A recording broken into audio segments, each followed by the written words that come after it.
Not the easiest of concepts to understand, but a lot of people don't understand that it's very difficult to build a big business without debt or without some other kind of funding. You know, it's not the easiest of things to explain, but I want to just speak on this specific point because this was the research that I was doing this morning. Um,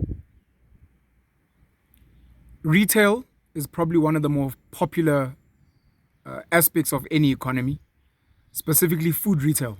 So in South Africa, you've got Shoprite being the biggest. You've got Pick and Pay, you've got Spar, you've got Woolworths. Then you've got players like Cambridge and Choppies from Botswana. Choppies has been struggling, and I think in 2017 they decided that they want to leave South Africa, and I think in Eastern Africa as well. They'd been struggling to release their financials. It looked like they were making a loss. Eventually, they found a company called King Investments to buy Choppies. They bought Choppies for 1 rand, and the guys who bought it have to basically put in about 100 million rand to get it functioning. I'm not really sure what the full story is. I just read a few articles online. Christo Visa and the Shoprite crew bought OK back in the day for 1 rand, I think from South African breweries, if I'm not mistaken. The reason they sell for 1 rand, I know it sounds ridiculous. They bought it for 1 rand. But the truth of the matter is, like, when a company's got a lot of debt, you can't buy it for like negative money. If a company's like minus 300 million rand in debt, you can't buy it for minus 300 million rand. So officially what they tend to do is you buy it for nothing. But because you can't buy it for 0 rands, because then it becomes a donation, you have to pay an amount, and the amount that they normally agree on is 1 rand. So the 1 rand is normally you buying on debt that a company or a business comes with. So King Investments bought Choppies for 1 rand. Choppies has or had 88 stores. I'm not sure if they're expanding currently. Not really sure who's behind King Investments. Maybe it will come out in time. Cambridge and Rhino fall under Massmart. Massmart is now owned by Walmart. It wasn't owned by Walmart before. South African company, Game, Macro, Dion. I'd like to think Mark Lamberti, Jewish businessman, was behind the growth of Massmart. Mark Lamberti, last I checked, had gone to become the chairman of Transaction Capital. Transaction Capital is under Bayport, which does loans and cell phone contracts. They also have SA Taxi, which funds taxis. And I think, I could be mistaken, I think they have recently bought We Buy Cars from two brothers, Afrikaans brothers, who initially had investors from Naspers, which owns MultiChoice. Not important. What's important is Cambridge and Rhino are under Massmart, and they weren't making good money. Last year, I think they made a 360 million rand loss. The year before that, they made a 310 million rand loss, losing money. So Massmart wanted to get rid of them. Pick and Pay put in an offer. Unfortunately, they were beaten by Shoprite. Shoprite bought Cambridge, and they bought Rhino for 1.4 billion rand. 57 stores,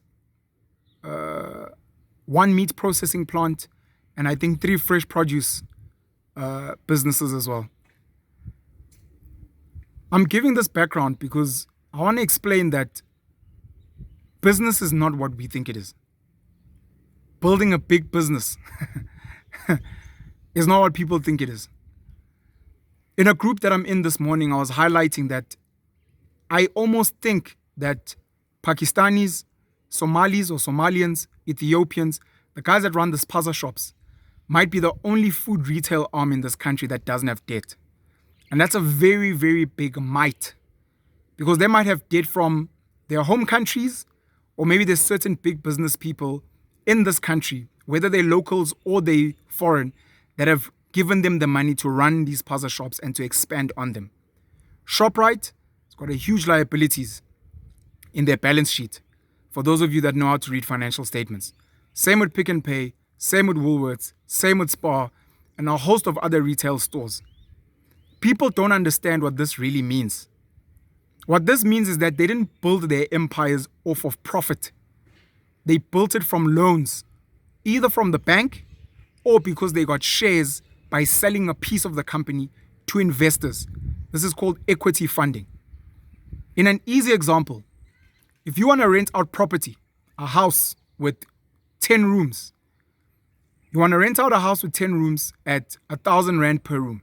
That's 10,000 Rand.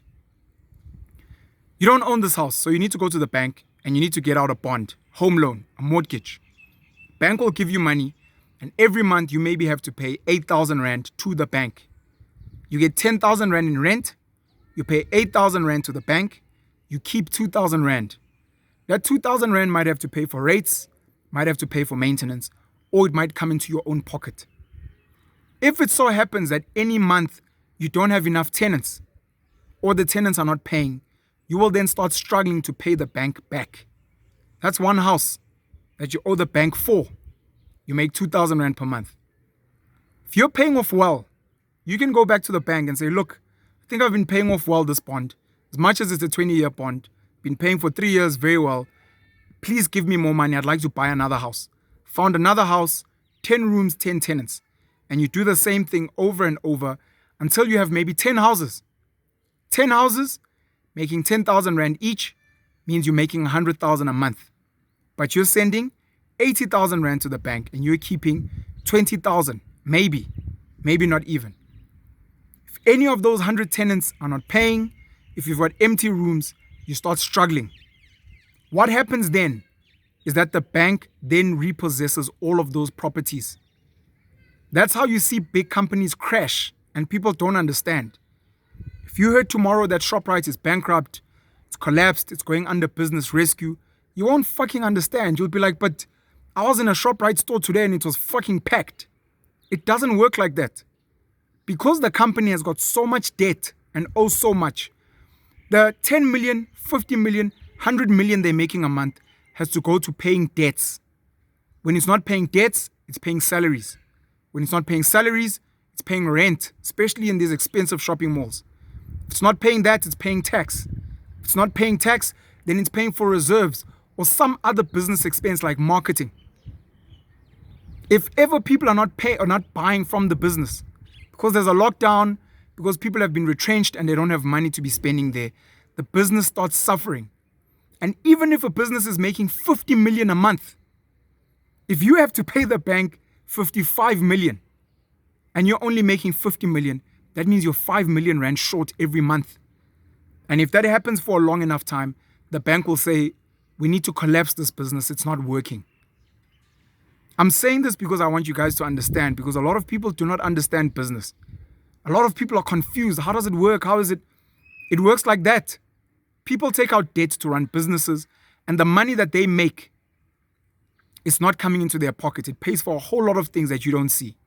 And if they want their business to grow, even some of the profits they make, besides taking out loans, has to go into business expansion. Some of this, if you understand it, will make you understand why I hate the concept of net worths. Elon Musk is now going on apparently 300 billion US dollars. Everyone is losing their minds. That is a meaningless amount. Meaningless. The net worth calculation is assets minus liabilities. Assets is the positive stuff that you have: cash, your properties, your shares in businesses. Your liabilities is money that you owe, whether it's a bank or investors or anyone else. Most of the rich lists that you see don't involve or don't include liabilities because your Forbes, your Bloombergs and other lists, they don't have access to people's debt. All they have access to is your assets. If I buy 10% of a 100 million Rand company, that means I own 10 million Rand of that company. When these rich lists go and do their research, if it's a publicly listed company, they will find out that I own 10% and thus have a share worth of 10 million Rand. They don't know where I got that money from. I might owe people for that money. They don't even check, some of them, those businesses, how much of that business's assets is actually how much of that business's value actually goes to liabilities.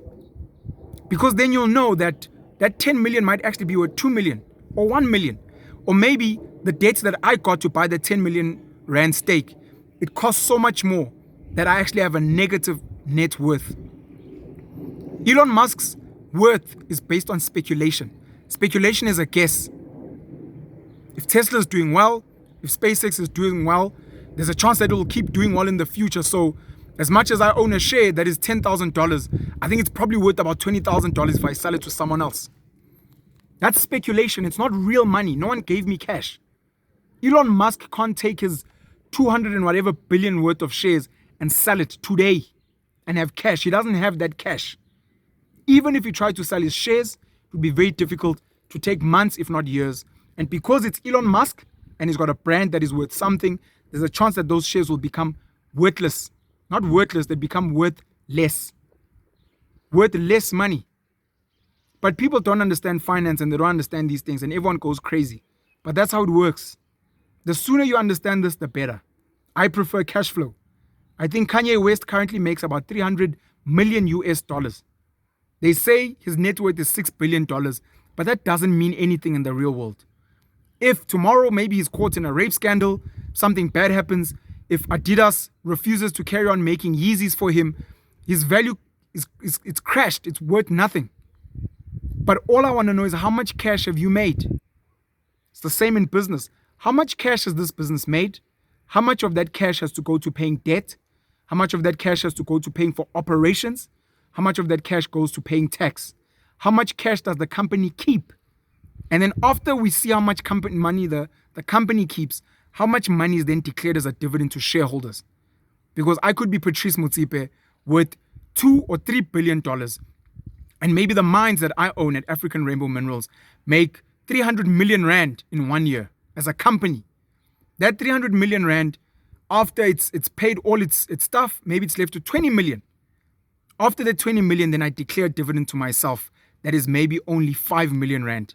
I've made 5 million rand, but people know me as being worth $2 to $3 billion because they don't actually understand how money works. It's not as easy as you'd like, but the more you engage with understanding how money, finance, business, net worths, assets and liabilities, balance sheets, income statements, cash flow statements work, the sooner you can understand how money works, the sooner you can start winning in the money game. Money is just a game like soccer. But if you don't know how to read the score in soccer, if you don't know the rules, if you don't know the referee, if you don't know who are the regulatory boards, you'll never understand soccer. Money is exactly the same. Made this video just for a bit of education. Hope we can engage a bit more. Penuel the Black Pen. Hope you'll have a really, really great day. Cheers.